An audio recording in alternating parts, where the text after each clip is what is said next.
प्यारे दोस्तों, ज्ञान गांव चैनल पर आप सभी का स्वागत है। आज आपको पुनः जोड़ते हैं एक दुनिया समानांतर की जो कथा श्रृंखला चल रही है उससे आपको पुनः जोड़ते हैं और सुनते हैं एक और कहानी। आज की कहानी है सामान। लेखक प्रयाग शुक्ल। एक दुनिया समानांतर की कहानी, प्रेम की जुबानी कहानी सामान। उसका जी धक से होकर रह गया और अचानक उसने अपना हाथ पास रखे हुए सूटकेस पर रख दिया। जरूर वह टेबल क्लॉथ वहीं पर रह गया है। उसने सहमी दृष्टि से बगल में बैठे रवि की ओर देखा। वह सिर झुकाए हुए जैसे कुछ सोच रहा था। बात उसके होठों तक आकर रह गई और वह मुंह घुमाकर बाहर की ओर देखने लगी। दूर तक फैले हुए कटे पेड़, खेत और कहीं कहीं पेड़। वह हर चीज के बारे में सोचने लगी। चलते समय उसने सारी चीजें सहेज कर रख ली थी। टेबल क्लॉथ समेटकर बराबर खुली रहने वाली अलमारी में रख तो दिया था, पर फिर उसे सूटकेस में रखा था या नहीं, यह उसे याद नहीं आ रहा था। उसने एक बार फिर सोचा कि वह रवि से टेबल क्लॉथ के बारे में बता दे। फिर उसने सोचा कि वह व्यर्थ ही बहुत अधिक चिंतित हो उठेगा और खींचकर बहुत सारे प्रश्न पूछने लगेगा। शादी के बाद पिछले 2 वर्षों में यह बात अच्छी तरह जान गई थी कि रवि अक्सर छोटी छोटी बातों को लेकर बहुत चिंतित हो उठता है और खींचकर उससे कितने ही प्रश्न पूछ बैठता है। पर वह उसकी खींच का कारण धीरे धीरे समझने लगी थी। वह समझने लगी थी कि रवि किसी चीज के खो जाने पर एक नए खर्च और एक अव्यवस्था की बात सोचकर ही खींच उठता है। इसीलिए अब उसके प्रश्नों से उसे बहुत दुख नहीं होता था। थोड़ी देर बाद एक जगह बस रुकी तो रवि ने उसकी ओर देखकर पूछा, पानी पियोगी? नहीं, उसने धीरे से कहा। हालांकि उसे थोड़ी सी प्यास लगी थी, पर मन में एक तरह की घबराहट भर गई थी और वह बिल्कुल चुपचाप बैठी रहना चाहती थी। उसने बाहर की ओर नजर दौड़ाई। छोटी छोटी कपड़े या अनाज की दुकानें, चबूतरों के ऊपर चारपाइयों पर लेटे हुए लोग, दुकानों के ऊपर कमरों और बरामदों में दिखाई पड़ने वाले चेहरों की ओर देखकर वह हल्के आश्चर्य से भर गई। यहाँ दिन भर धूल सी उड़ा करती है, बसें और लॉरियां रुकती हैं और बहुत से लोग रात दिन यहीं रहते हैं। बगल से एक लारी निकल गई तो उसने मुंह भीतर की ओर कर लिया। टूथपेस्ट और ब्रश तक उसने रख लिए थे। टेबल क्लॉथ भी शायद उसने रख लिया था। नहीं, वह वहीं छूट गया है। उस कमरे का पूरा दृश्य उसकी आंखों के सामने घूम गया। वह एक बार फिर टेबल क्लॉथ के बारे में सोचने का प्रयत्न करने लगी, पर वह कुछ सोच न पा रही थी। मन के किसी कोने में वह बात घर कर गई थी कि अगर वह यह मालूम हो गया कि टेबल क्लॉथ वहीं छूट गया है तो उसके घबराहट और खींच बढ़ जाएगी। इसीलिए वह उसके बारे में एक संशय बनाए रखना चाहती थी। छोटी बहन के घर अब वह कब जाएगी ठीक नहीं, और उसके यहाँ से कोई कब आएगा कहा नहीं जा सकता। टेबल क्लॉथ कितना सुंदर और कीमती था और उसने कितनी मेहनत से उस पर कढ़ाई की थी। जिस दिन उसने टेबल के ऊपर उसे बिछाया था, पूरा कमरा बहुत सुंदर दिखने लगा था और रवि ने खुश होकर कहा था, यह काम तुमने इनाम देने लायक किया है। उसने गहरी सांस ली। घबराहट बढ़ती जा रही थी। उसे अब अपने दोनों कमरे याद आने लगे, जिनमें उसकी कई दिन की अनुपस्थिति के कारण धूल जम गई होगी। वह कल से ही सोच रही थी कि जाते ही कमरे साफ करेगी और सब सामान ठीक से सजा देगी, पर अब उसे लग रहा था जैसे कमरे का साफ होना या न होना बहुत महत्व नहीं रखता। रवि अक्सर कहा करता है कि टेबल लैंप का नीला शेड और टेबल क्लॉथ, ये दोनों चीजें उससे बहुत काम करा लेती हैं। और उसने गौर किया था कि सचमुच वह टेबल क्लॉथ पर झुका हुआ कभी बहुत देर तक कापियां जांचा करता था और कभी लगातार कुछ लिखता रहता था। जाड़े की शामों को वह स्वयं जब कभी घर में अकेली होती, टेबल पर झुककर कोई पुस्तक पढ़ना या पलंग पर लेटकर कुछ सोचना उसे बहुत अच्छा लगता था। कभी कभी वह सलाइयां और ऊन लेकर बहुत देर तक कुछ बुनती रह जाती। सामान सहेज लो, रवि ने धीरे से कहा। उसकी इच्छा हुई कह दे सामान है ही क्या, पर उसके पैरों के पास रखे हुए बैग और झोले को सामने की खाली सीट पर रख दिया और सैंडल पहन ली। उठो। सामान उतारकर रवि ने रिक्शा किया। धूप बहुत तेज थी और सड़कें सूनी थी। जाते ही स्नान करूंगा, रवि ने धीरे से कहा। उसने कुछ नहीं कहा। वह अभी भी टेबल क्लॉथ के बारे में सोच रही थी। जब तक वह सूटकेस खोलकर देख न लेगी, तब तक रवि से उसके बारे में कुछ न कहेगी। घर पहुंचते पहुंचते उसे लगा जैसे वह बहुत थक गई है। रास्ते भर वह रिक्शा में चुपचाप बैठी रही थी और सोचती रही थी कि वह घर पहुंचकर बिस्तर पर लेट जाएगी और थकान उतारने की चेष्टा करेगी। वह बिस्तर पर लेटकर तकिए में मुंह छिपा लेगी और रवि अगर टेबल क्लॉथ छोड़ आने के लिए कुछ कहेगा तो पड़े पड़े चुपचाप सुन लेगी।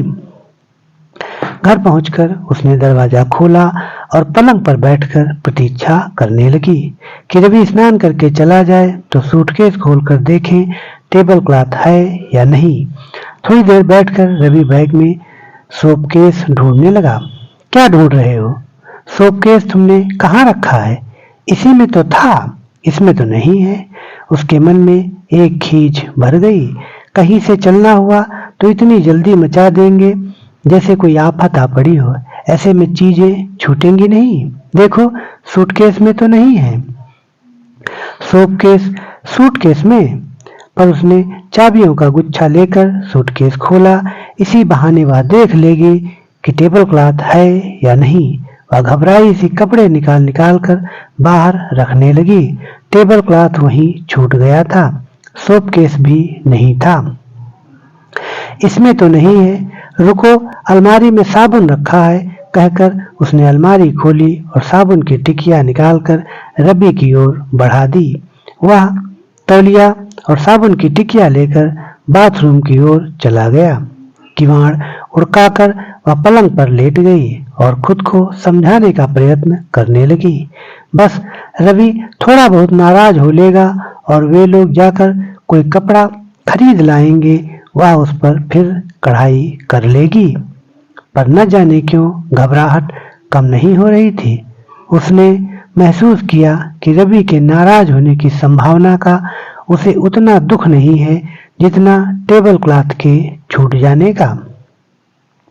पलंग के पास ही टेबल पड़ा हुआ था और बिना टेबल क्लॉथ का टेबल उसे बहुत अजीब लग रहा था और हल्के अंधेरे में पूरा कमरा उसे बहुत सूना सूना और बेतरतीब मालूम पड़ रहा था। रवि स्नान करके लौटा तो उसने पूछा, नहाओगी नहीं? नहा लूंगी, उसने धीरे से कहा। टेबल क्लॉथ वहीं पर छूट गया है। वह आगे कहना चाहती थी, उसने तो मना किया था कि उसे न ले चलो। तुम्हें वहां कौन लिखना पढ़ना है? और फिर किसी के यहाँ इस तरह की कोई चीज बिछाकर क्या वापस लौटते समय उसे फिर समेट लेना अच्छा लगता है? मुझे तो हर जगह लिखना पढ़ना रहता है, रवि ने कहा था। वह रवि की ओर देखने लगी कि वह क्या कहता है। यह भी खूब रही, कहकर रवि ने अलमारी से छोटा सा शीशा उठा लिया और बाल संवारकर चेहरा देखने लगा। रवि के हाथ में वह शीशा देखकर उसे याद आया कि करीब 1 महीने पहले किस तरह दीवार पर टंगा हुआ बड़ा सा सुंदर शीशा साफ करते समय उसकी जरा सी असावधानी से गिरकर टूट गया था और तब रवि कितना खींच उठा था और कई दिन तक उसे बीच बीच में यह बताता रहा था कि उतना कीमती शीशा फिर खरीद कर लाना बहुत मुश्किल है। शीशे के नीचे कंघा, पाउडर वगैरह रखने की जगह थी और तब कितनी सुविधा होती थी। अब कंघा कहीं पड़ा रहता है और शीशा कहीं। सारी बातें सोचकर उसे लग रहा था जैसे उसमें बैठने की शक्ति न बची हो। सहसा उसे इस बात का भान हुआ कि टेबल क्लॉथ छूट जाने की बात सुनकर रवि नाराज नहीं हुआ। शायद वह इस यात्रा से बहुत संतुष्ट है। उन्हें चिट्ठी लिख देंगे कि वह टेबल क्लॉथ भेज दे। नहीं नहीं, जल्दी क्या है, वहां से कोई आएगा तो आ जाएगा, रवि ने कहा।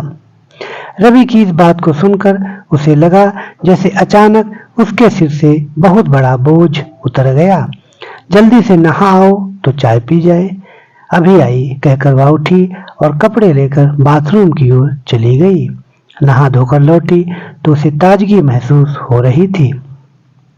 अब वह टेबल क्लॉथ के बारे में लगातार नहीं सोच रही थी, पर जब उसने साबुन की टिकिया टेबल के ऊपर रखी तो अचानक उसे फिर टेबल क्लॉथ और सोप केस के छूट जाने की बात याद आ गई और वह फिर कुछ अनमनी सी हो गई। इतनी गर्मी में उसे चाय पीना अच्छा नहीं लगता था, पर आज उसकी भी चाय पीने की इच्छा हो रही थी। उसने जल्दी से चाय बनाई और एक कप रवि को देकर एक कप में चाय डालकर स्वयं भी पीने लगी। चाय पीते हुए उसने एक बार कमरे में चारों ओर निगाह दौड़ाई। जगह जगह धूल जम गई थी और छोटी बड़ी चीजें इधर उधर बिखरी थी। सहसा उसने सूटकेस की ओर देखा और चौंक पड़ी। एक कोने में चमड़ा किसी चीज से कटकर उघड़ आया था। इस पर कितने दिन से कवर लगना है, इस तरह तो यह बिल्कुल खराब हो जाएगा।